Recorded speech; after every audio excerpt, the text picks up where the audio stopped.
پیارے ساتھیوں السلام علیکم۔ بنا ٹائم ویسٹ کیے ہم آج ایک ایسے قصے کی طرف بڑھتے ہیں جس کو سن کر کے ہمیں بڑا سبق ملنے والا ہے۔ میں امید کرتا ہوں کہ جو اس واقعے کو آخر تک سنے گا وہ ایک ایسے اسٹیج پر پہنچ جائے گا کہ وہ وہاں سے بالکل بھی نہیں لوٹنا چاہے گا۔ بہت ہی اچھا قصہ ہے، آپ حضرات آخر تک بنے رہیں۔ ایک صاحب تھے جن کا نام تھا خیر محمد۔ ان کے 5 بیٹے تھے۔ وہ اپنی زندگی گزارتے، جو وقت پر ملتا کھا لیتے، اللہ کی عبادت میں اپنا زیادہ وقت وہ گزارا کرتے تھے۔ ایک روز کی بات ہے کہ خیر محمد کی آنکھوں سے آنسو چل رہے ہیں۔ ان کی زوجہ محترمہ ان کے پاس آئی اور آ کر کے خیر محمد کا رونا گڑ گڑانا دیکھا۔ ان کی جائے نماز جو تھی وہ اس پر آنسوؤں کے قطرے گر رہے تھے۔ خیر محمد کی بیوی اچانک چونک تو گئی، لیکن وہ کان لگا کر کے پیچھے کو کھڑی ہو گئی کہ دیکھوں خیر محمد اللہ سے کیا دعائیں مانگ رہے ہیں۔ خیر محمد کی بیوی نے دیکھا کہ وہ اللہ کے سامنے ہاتھ اٹھائے ہوئے ہیں اور روتے گڑ گڑاتے ہوئے دعا کر رہے ہیں کہ اے اللہ، تو نے مجھے 5 بیٹے تو دے دیے، اپنی رحمت بھی میرے گھر میں برسا دیجئے اور مجھے ایک بیٹی بھی عطا کر دیجئے۔ کچھ دن گزرنے کے بعد خیر محمد کو اللہ تبارک و تعالی کی رحمت ملی اور ایک بیٹی بھی اس کے گھر پر پیدا ہو گئی۔ قصہ مختصر، بیٹی بڑی ہو گئی، جوان ہو گئی، بلوغیت کو پہنچ گئی اور اس کی شادی کا بندوبست کیا جا رہا تھا کہ اچانک خیر محمد کا انتقال ہو گیا۔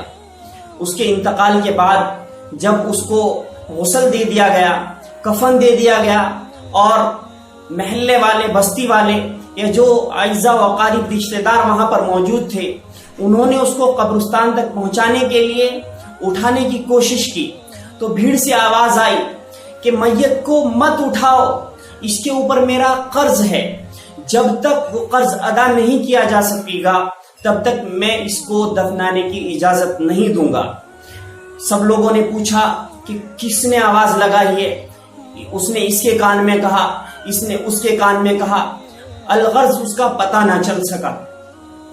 قصہ مختصر کچھ یوں ہے کہ کئی مرتبہ آواز آنے کے بعد جب کوئی بھی نہ بولا تو اس شخص نے آواز لگائی کہ مجھے بتاؤ اس کا وارث کون ہے، میں اس سے خود وہ پیسے وصول کر لوں گا۔ جب 5 بیٹوں نے کچھ اس پر حامی نہ بھری، کیونکہ وہ دیکھ رہے تھے کہ وہ شخص بار بار کہہ رہا تھا کہ میرا بہت بڑا قرض ہے، اس نے مجھ سے 15 لاکھ روپے قرض لیے تھے، سب خاموش تھے۔ تو جب سب کی خاموشی کے بیچ ایک لڑکی کی آواز اٹھی، ایک لڑکی کی آواز بلند ہوئی اور اس لڑکی نے کہا کہ والد محترم کو دفنانے دیجئے، یہ ان کو روکنے کا وقت نہیں ہے، کسی بھی طریقے سے میں ان کا قرض اتاروں گی۔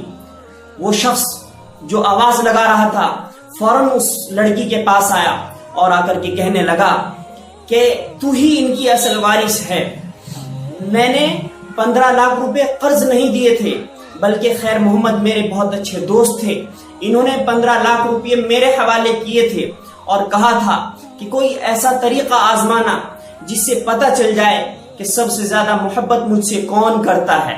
اور خیر محمد کے اس ساتھی نے یہ طریقہ آزمایا، یہ نسخہ آزمایا اور پتہ چلایا کہ خیر محمد سے سب سے زیادہ محبت کرنے والی اس کی بیٹی تھی۔ اس نے وہ 15 لاکھ روپے اس بیٹی کے ہاتھ میں تھمائے اور وہ اپنے گھر کو چلتا ہو لیا۔ اس قصے سے ہم یہ سبق لے سکتے ہیں کہ بیٹیاں جو ہوتی ہیں وہ بے حد محبت اپنے والدین سے کرتی ہیں، ان کی وجہ سے گھروں کے اندر رحمت ہوتی ہے، اور جو شخص اپنی بیٹیوں کی اچھے طریقے سے پرورش کرتا ہے، ان کی اچھی تربیت کرتا ہے، ان کو تعلیم سے آراستہ کرتا ہے، اللہ تبارک و تعالی اس کو اس دنیا میں بھی سرخ روئی عطا کرتے ہیں اور آخرت میں بھی اس کو سربلندی عطا ہوگی۔ امید ہے کہ آپ کو یہ قصہ بہت پسند آیا ہوگا۔ جو لوگ اس قصے کو دیکھ رہے ہوں گے وہ اپنی بیٹیوں سے اور زیادہ محبت میں اضافہ کر لیں گے اور اپنی بیٹیوں کو ایک دوسری نظر سے آج سے دیکھنا شروع کر دیں گے۔ میرے لیے دعا کرتے رہیے، اللہ تبارک و تعالی آپ کو بھی خوش رکھے، سلامتی میں رکھے، اپنی حفاظت میں رکھے، اپنے امان میں رکھے۔ السلام علیکم ورحمۃ اللہ وبرکاتہ۔